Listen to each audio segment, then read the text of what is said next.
ಹರೇ ಕೃಷ್ಣ ಗೆಳೆಯರೇ, ಮಹಾಭಾರತ ಯುದ್ಧದ ಅಂತಿಮ ದಿನ ಭೀಮ ದುರ್ಯೋಧನರಿಗೆ ನಡೆದ ಗದಾ ಯುದ್ಧದಲ್ಲಿ ದುರ್ಯೋಧನನ ತೊಡೆ ಮುರಿದು ಅವನು ನೆಲಕ್ಕುರುಳಿದ ಮೇಲೆ ಕೃಷ್ಣ ತನ್ನ ಜೊತೆಯಲ್ಲಿದ್ದವರನ್ನೆಲ್ಲ ಅವರವರ ಬಿಡಾರಕ್ಕೆ ಕಳುಹಿಸಿ ಸ್ವಲ್ಪ ದೂರ ಹೋಗಿ ಅರ್ಜುನನನ್ನು ರಥದಿಂದ ಇಳಿಯುವಂತೆ ಹೇಳಿದ. ಅರ್ಜುನ ಇಳಿದ ಮೇಲೆ ರಥದ ಮೇಲ್ಭಾಗದಲ್ಲಿ ಧ್ವಜದಲ್ಲಿದ್ದ ಹನುಮಂತನನ್ನು ಅಲ್ಲಿಂದ ಹೊರಟು ಹೋಗುವಂತೆ ಹೇಳಿದ. ಹನುಮಂತನು ಅಲ್ಲಿಂದ ಹಾರಿ ಹೋದ ಮೇಲೆ ಕೃಷ್ಣ ತಾನು ಇಳಿದ. ಅವನು ರಥದಿಂದ ಕೆಳಗೆ ಇಳಿಯುತ್ತಿದ್ದಂತೆ ಆ ರಥ ಸುಟ್ಟು ಬೂದಿಯಾಯಿತು. ಅಚ್ಚರಿಗೊಂಡ ಅರ್ಜುನ, ಕೃಷ್ಣ, ಕಾಂಡವನ ದಹನವಾದ ಮೇಲೆ ಅಗ್ನಿ ನನಗೆಂದು ಕೊಟ್ಟಿದ್ದ ಈ ರಥ ನನ್ನ ಕಣ್ಣ ಮುಂದೆ ಹೀಗೆ ಸುಟ್ಟು ಭಸ್ಮವಾಗುವುದೆಂದರೇನು ಎಂದು ಕೇಳಿದ.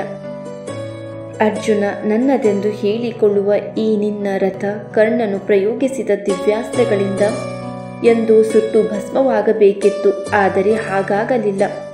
ಏಕೆಂದರೆ ಈ 18 ದಿನಗಳ ಯುದ್ಧದಲ್ಲಿ ನಾನು ನನ್ನ ಸಂಕಲ್ಪ ಶಕ್ತಿಯೊಂದಿಗೆ ಕುಳಿತು ರಥವನ್ನು ನಡೆಸುತ್ತಿದ್ದೆ. ನನ್ನ ರಥದ ಮೇಲ್ಭಾಗದ ಧ್ವಜದಲ್ಲಿ ವಿರಾಜಮಾನವಾಗಿದ್ದ ಹನುಮಂತನ ರಕ್ಷಣೆ ಇತ್ತು. ಹೀಗಾಗಿ ಶತ್ರು ಪಕ್ಷದ ಅತಿರಥ ಮಹಾರಥರು ಪ್ರಯೋಗಿಸಿದ ದಿವ್ಯಾಸ್ತ್ರಗಳಿಂದ ಈ ರಥಕ್ಕೆ ಏನೂ ಹಾನಿಯಾಗಲಿಲ್ಲ. ನಾನು ಇದನ್ನೆಲ್ಲ ಈ ಮೊದಲೇ ತಿಳಿಸಿ ನಿನ್ನನ್ನು ಆತಂಕಕ್ಕೊಳಪಡಿಸುವುದು ನನಗೆ ಬೇಕಾಗಿರಲಿಲ್ಲ.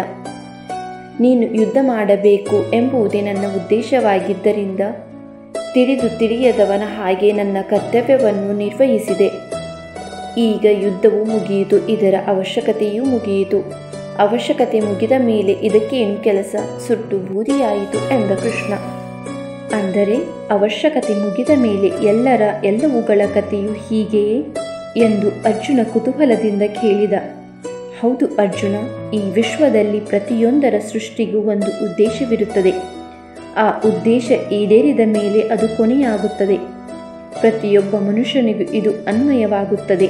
ನನಗೂ ಅನ್ವಯಿಸುತ್ತದೆ, ನಿನಗೂ ಅನ್ವಯಿಸುತ್ತದೆ. ನಾನು ಈ ಭೂಮಿಯ ಮೇಲೆ ಜನ್ಮ ತಾಳಿದ್ದಕ್ಕೂ ಒಂದು ವಿಶೇಷ ಉದ್ದೇಶವಿದೆ. ಆ ಉದ್ದೇಶ ಇನ್ನೂ ಪೂರ್ತಿಯಾಗಿಲ್ಲ. ಅದು ಪೂರ್ತಿಯಾದ ಬಳಿಕ ನಾನು ಕೂಡ ಇಲ್ಲವಾಗುತ್ತೇನೆ. ನೀನು ಅಷ್ಟೇ, ನಿಮ್ಮವರು ಅಷ್ಟೇ. ಹಾಗೆಯೇ ಸುಮ್ಮನಿರುವಂತಿಲ್ಲ. ನಮ್ಮ ಉದ್ದೇಶ ಪೂರ್ತಿಯಾಗುವವರೆಗೂ ನಮ್ಮ ಮುಂದಿನ ಕೆಲಸ ಕಾರ್ಯಗಳನ್ನು ಮಾಡಲೇಬೇಕು ಎಂದ ಕೃಷ್ಣ. ಎಲ್ಲಿಯವರೆಗೆ ನಮ್ಮ ಅವಶ್ಯಕತೆ ಇರುತ್ತದೆಯೋ ಅಲ್ಲಿಯವರೆಗೂ ನಮ್ಮ ಪಾಲಿನ ಕೆಲಸಗಳನ್ನು ನಿಷ್ಠೆಯಿಂದ, ಪ್ರಾಮಾಣಿಕತೆಯಿಂದ, ನಿರ್ವಂಚನೆಯಿಂದ, ಹೊಣೆಗಾರಿಕೆಯಿಂದ, ಸಮರ್ಪಣಾ ಭಾವದಿಂದ ಮಾಡುವ ಕರ್ಮಯೋಗಿಗಳಾಗಬೇಕು. ಕೇವಲ ತನಗಾಗಿ ಬದುಕುವ ಸ್ವಾರ್ಥಿಗಳಾಗದೆ ಇತರರಿಗೂ ಒಳಿತಾಗುವಂತೆ ಬದುಕಬೇಕು. ಎಲ್ಲವನ್ನು ಕೊಟ್ಟಿರುವ ಈ ಸೃಷ್ಟಿಗೆ ಪ್ರತಿಯಾಗಿ ನಮ್ಮಿಂದಾದ ಕಾಣಿಕೆಯನ್ನು ಸಲ್ಲಿಸಿ ಋಣಸಂದಾಯ ಮಾಡಬೇಕು. ಅದುವೇ ಜೀವನದ ಉದ್ದೇಶ, ಜೀವನದ ಸಾರ್ಥಕತೆ. ಇಂತಹ ಇನ್ನೂ ಹೆಚ್ಚಿನ ವಿಡಿಯೋಗಳಿಗಾಗಿ ಲೈಕ್, ಶೇರ್, ಸಬ್ಸ್ಕ್ರೈಬ್ ಮಾಡಿ ಮತ್ತು ನೋಟಿಫಿಕೇಷನ್ಗಾಗಿ ಬೆಲ್ ಐಕಾನ್ ಅನ್ನು ಒತ್ತಿ.